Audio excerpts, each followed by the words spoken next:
Precificar vai muito além de somar custo e jogar uma margem em cima.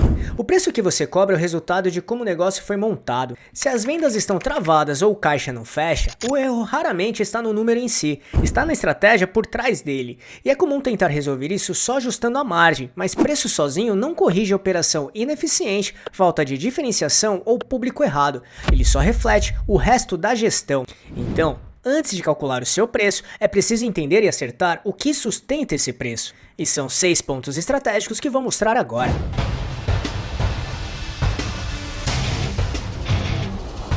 Antes de continuar, quero compartilhar uma novidade rápida para você. Recentemente lancei o e-book Empreendedorismo Sem Mitos, um material onde reuni algumas das crenças mais comuns que atrapalham empreendedores iniciantes e até pessoas mais experientes na hora de tomar decisões importantes. Vou deixar o link na descrição para você conhecer melhor, combinado?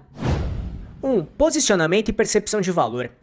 Percepção de valor é como quem compra avalia o que está pagando, não pelo custo de produzir, mas pelo quanto aquilo resolve um problema, economiza tempo ou entrega segurança.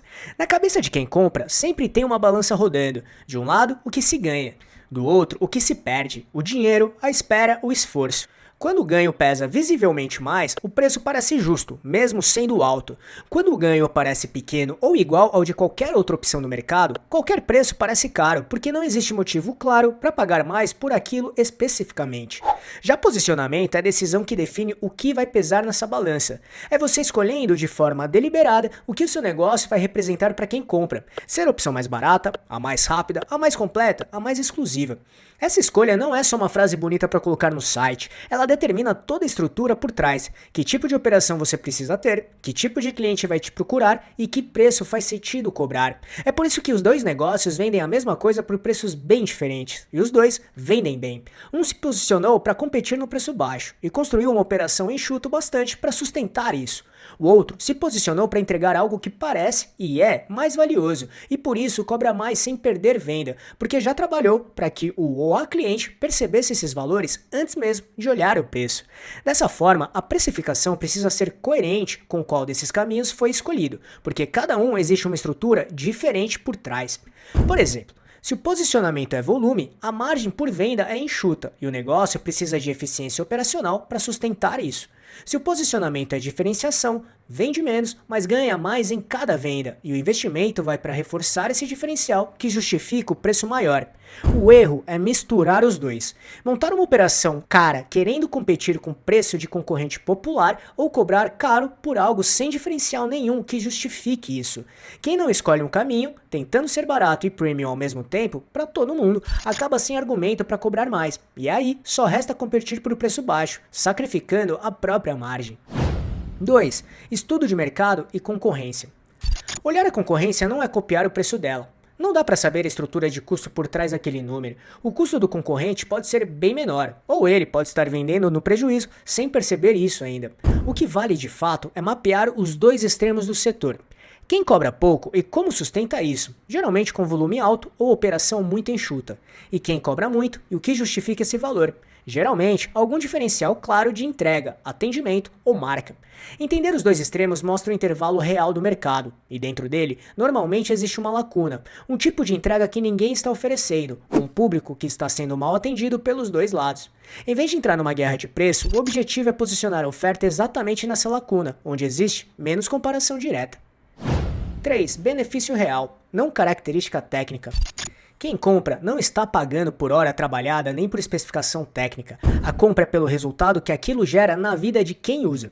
Quando a comunicação e o preço ficam presos na ficha técnica, quantos ingredientes, quantas horas, qual material, o produto vira commodity, algo comum, porque ficha técnica é fácil de comparar entre concorrentes, e a única coisa que resta para decidir é o preço. Quando se entende de fato o que a entrega resolve na prática, a conversa muda de eixo. O preço para de competir com o custo de produção e passa a competir com o valor do resultado entregue, que é muito mais difícil de comparar diretamente entre concorrentes. 4. Objetivo estratégico do momento. O preço muda junto com a fase do negócio, porque o objetivo de cada fase é diferente.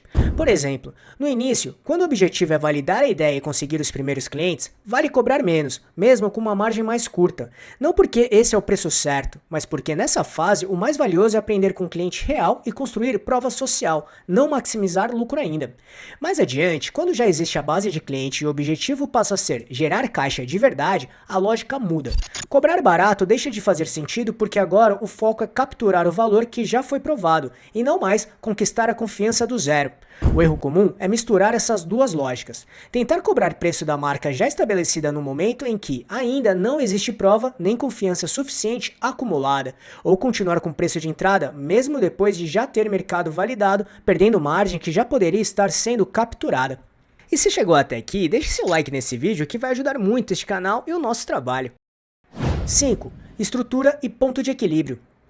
Quanto mais pesada a estrutura de custo fixo, maior o risco de operação e mais venda é preciso fazer todo mês só para não ficar no vermelho, antes mesmo de pensar em lucro.